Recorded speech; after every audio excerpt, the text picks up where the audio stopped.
आइए हम जो है अब अगला अधिनियम जो है हिंदू विधि के अंतर्गत, हिंदू विधि के अंतर्गत ही एक अगला अधिनियम है, उसका नाम है हिंदू दत्तक ग्रहण तथा भरण पोषण अधिनियम 1956।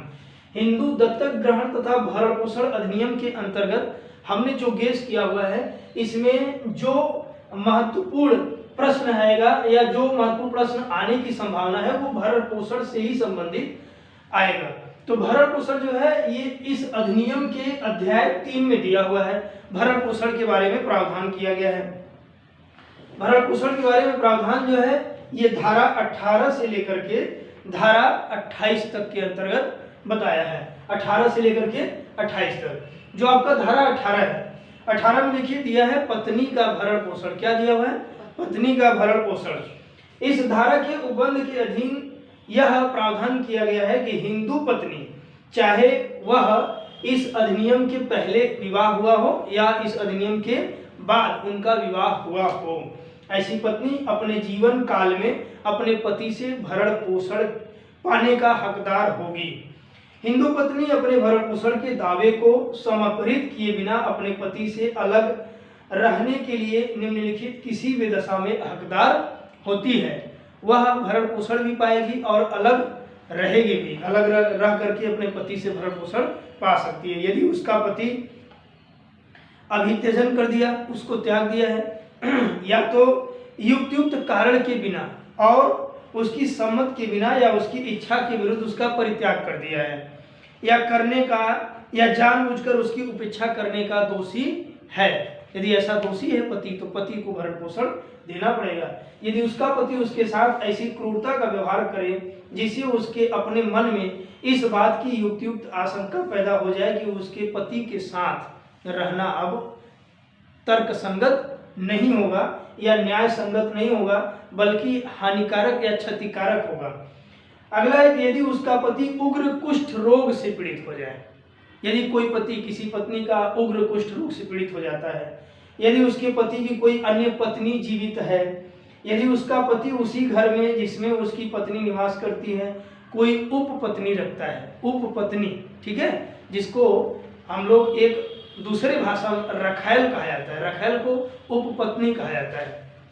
अगर वो उपपत्नी रखता है या किसी उपपत्नी के साथ अन्य किसी स्थान में अभ्यासतः निवास करता है, किसी दूसरी पत्नी के साथ किसी दूसरे जगह पे क्या कर रहा है, कंटिन्यू रहता है अपनी पहली पत्नी को छोड़ करके।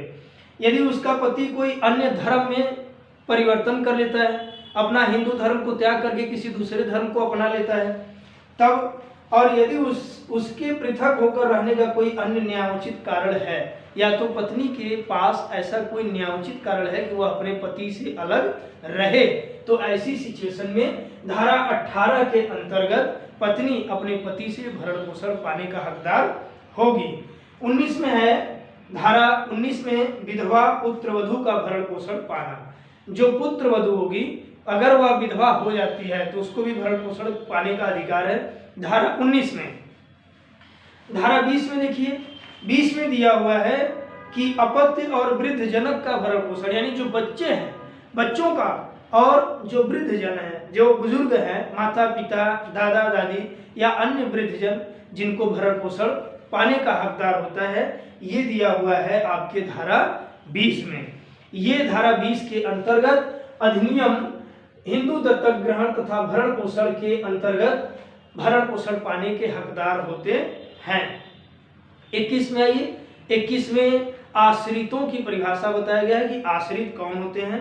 तो इसमें मम्मी पापा दादा दादी बच्चे बहन भाई जो अवयस्क हैं और जो वयस्क हैं, अगर उनकी शादी नहीं हुई है, वो लड़की है, बालिका है, पत्नी बेटी है, तो ये सभी जो है आश्रित में आ जाते हैं। आगे हम देखेंगे धारा 22 आश्रितों का भरण पोषण। तो धारा 22 में आश्रितों के भरण पोषण का प्रावधान किया गया है। 23 में भरण पोषण की रकम। तो भरण पोषण की रकम क्या होगी इसके बारे में बताते हैं। इस बात को अवधारित करना न्यायालय के विवेकाधिकार में होगा कि क्या कोई भरण पोषण इस अधिनियम के उपबंध के अधीन दिलवाया जाए, और यदि दिलवाया जाए तो कितना, और ऐसा करने में न्यायालय यथास्थिति उपधारा 2 या उपधारा 3 में वर्णित बातों को जहाँ तक वे लागू हो सकती हैं सम्यक रूप से ध्यान में रखेगा। 2 में देखिए क्या है कि जो पत्नी है या बच्चे हैं या वृद्ध है या जो शिथिलांग हो गए, शिथिल हो गए, विकलांग कर सकते हैं, जनकों को यदि कोई भरण पोषण की रकम इस अधिनियम के अधीन दी जानी है तो उसका अवधारण करने के लिए निम्न बातों को ध्यान में रखा जाएगा। वो बातें क्या हैं कि पक्षकार की स्थिति और परिस्थिति, उसकी हैसियत, दावेदार की युक्तियुक्त आवश्यकता, जो दावेदार है यानी जो पाने वाला व्यक्ति है, जो भरण पोषण पाएगा, उसकी आवश्यकताओं को मद्देनजर रखा जाएगा। यदि दावेदार पृथकतः निवास कर रहा है, अलग रह रहा है, तो इस बात को कि क्या दावेदार का ऐसा करना न्यायोचित है। यदि जो भरण पोषण पाने के लिए डिमांड कर रहा है, मांग कर रहा है, इस बात का ध्यान दिया जाएगा क्या वह अलग से रहने का वाकई में न्यायोचित प्रकार से उसका अलग रहना न्यायोचित है कि नहीं है। दावेदार की संपत्ति के मूल्य को भी ध्यान में रखेंगे और ऐसी संपत्ति से या दावेदार के निजी उपार्जन से या किसी अन्य स्रोत से व्युत्पन्न किसी आय को भी ध्यान में रखा जाएगा कि क्या वाकई में वो भी किसी प्रकार का उसका आय का स्रोत है, क्या वह भी किसी प्रकार की कमाई करता है। अगर वो कमाई कर रहा है या कर रही है तो इस बात को भी ध्यान में रखा जाएगा जब भरण पोषण के रकम को निर्धारण करने की जरूरत होती है। इस अधिनियम के अधीन किसी आश्रित को यदि कोई भरण पोषण की रकम दी जाएगी या दी जानी है तो उस रकम के अवधारण में निम्न बात को ध्यान में रखेंगे।